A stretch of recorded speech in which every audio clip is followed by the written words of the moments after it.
અમેરિકામાં federal authorities દ્વારા ભારતીય મૂળના રિયલ એસ્ટેટ ડેવલપર પર $93 મિલિયન ફ્રોડ સ્કીમનો આરોપ મૂકવામાં આવ્યો છે. માયામી સ્થિત આ ભારતીય મૂળના રિયલ એસ્ટેટ ડેવલપરનું નામ ઋષિ કપૂર છે, જેઓ સિક્યોરિટીઝ એન્ડ એક્સચેન્જ કમિશન દ્વારા દાખલ કરાયેલા આરોપોનો સામનો કરી રહ્યા છે. SECએ જાહેરાત કરી છે કે તેણે ઋષિ કપૂર દ્વારા આચરવામાં આવેલા કથિત $93 million real estate investment fraud સંબંધિત એસ્ટેટ ફ્રીઝ અને અન્ય કટોકટી રાહત મેળવી છે. SECએ real estate company location ventures, તેની સંલગ્ન અરબીન અને 20 અન્ય સંબંધિત સંસ્થાઓ પર પણ ફ્રોડ સ્કીમના સંબંધમાં ચાર્જ લગાવ્યો છે. SECની ફરિયાદ મુજબ આશરે જાન્યુઆરી 2018થી ઓછામાં ઓછા માર્ચ 2023 સુધી ઋષિ કપૂર અને કેટલીક પ્રતિવાદી સંસ્થાઓએ ઋષિ કપૂર, લોકેશન વેન્ચર્સ, અરબીન અને તેમના રિયલ એસ્ટેટ ડેવલપમેન્ટ વિશે ઘણી સામગ્રીની ખોટી રજૂઆતો અને અવગણના કરી હતી. ખોટા નિવેદનોમાં કથિત રીતે ઋષિ કપૂરના વળતર, લોકેશન વેન્ચર્સના મૂડીકરણમાં તેમનું રોકડ યોગદાન, લોકેશન વેન્ચર્સ અને અરબીનનું કોર્પોરેટ ગવર્નન્સ, રોકાણકારોના ભંડોળનો ઉપયોગ અને કપૂરના બેકગ્રાઉન્ડને ખોટી રીતે રજૂ કરવાનો સમાવેશ થાય છે.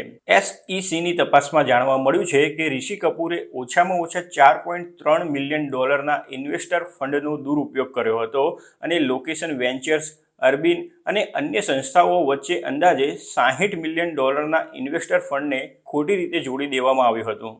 ફરિયાદમાં એવો પણ આક્ષેપ કરવામાં આવ્યો છે કે કપૂરે કેટલીક સંસ્થાઓને વધુ પડતી ફી ચૂકવવા અને ખર્ચ અંદાજને નોંધપાત્ર રીતે ઓછો કરીને રોકાણકારોને વધુ વળતર આપવાનું કારણ આપ્યું હતું. અન્ય બાબતોની સાથે કપૂર અને અન્ય આંતરિક લોકોએ ઓછામાં ઓછા $6 મિલિયન ઇન્વેસ્ટર ફંડનો દુરુપયોગ કર્યો હતો, જેમાંથી $4.3 મિલિયન કપૂરે પોતાના માટે દુરુપયોગ કર્યો હતો. તેણે $5 મિલિયન 68.7 ફૂટની યોટ ખરીદી હતી અને ઉબર લક્ઝરી સ્પોર્ટ્સ કાર પણ લીઝ પર લીધી હતી.